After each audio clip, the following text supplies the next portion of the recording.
تخيل كده، لو كل واحد فينا اتحط في أوضة لوحده، مفيش كاميرات، مفيش حد شايفك، مفيش موبايل، هل هتعمل اللي بتعمله نفس اللي بتعمله قدام الناس؟ ده سؤال بسيط قوي، بس إجابته هتفرق عن عبد بيعبد ربنا، وعبد بيعبد نظرة الناس إليه.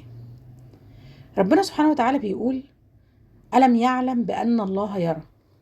يعني ربنا شايف الكلمة قبل ما تطلع، شايف الفكرة قبل ما تتحول لفعل، شايف نيتك قبل ما جوارحك تتحرك بيها.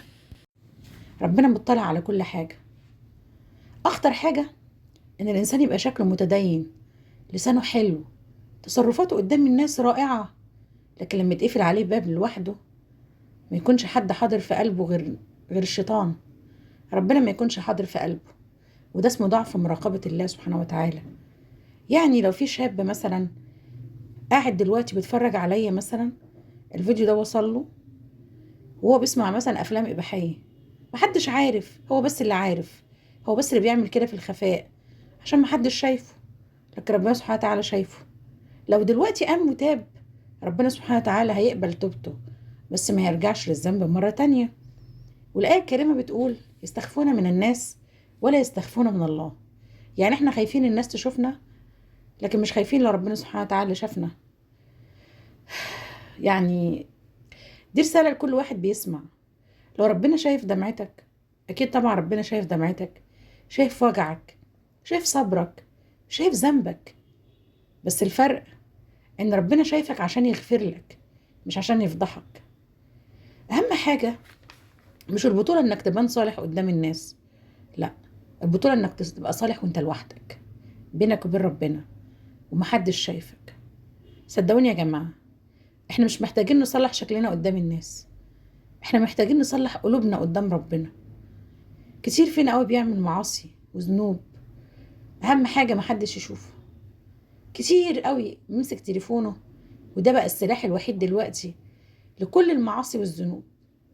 أي حاجة تيجي قدامك، صورة، فيديو، بكلمة واحدة ممكن تفتح على نفسك آلاف الحاجات الوحشة اللي ممكن أي إنسان يعني مش مراقب ربنا سبحانه وتعالى في تصرفاته يعملها.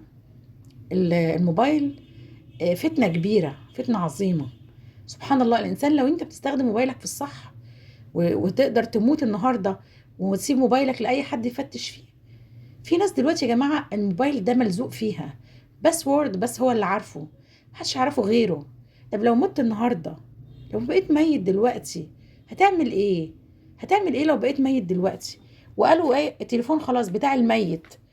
هياخدوا زوجتك، هياخدوا ابنك، هتاخدوا امك. يعني انا سمعت فيديو للشيخ شريف شحاتة تقريبا، كان بيقول ان في يعني ام ابنها توفى، فدخلت عليه الغرفة، لقته نايم على اللابتوب بتاعه، ميت على اللابتوب. فبتبص في اللابتوب بتاعه، لقت عليه يعني فيلم إباحي. فبتقول ان هي اكتشفت بعد كده ان ابنها كان مبرمج، يعني شغال في شركة اللي هو اصلا بيبرمج الافلام الإباحية دي. فبتقول ان هي يعني هي بتبكي، هي بتتصل بتبكي قوي. فبتقول انا دفعت فلوس كتيرة قوي عشان ان انا الغي الفيديو ده، لكن للاسف ما اتلغاش. فهي عايزه تدفع تعمل اي حاجه.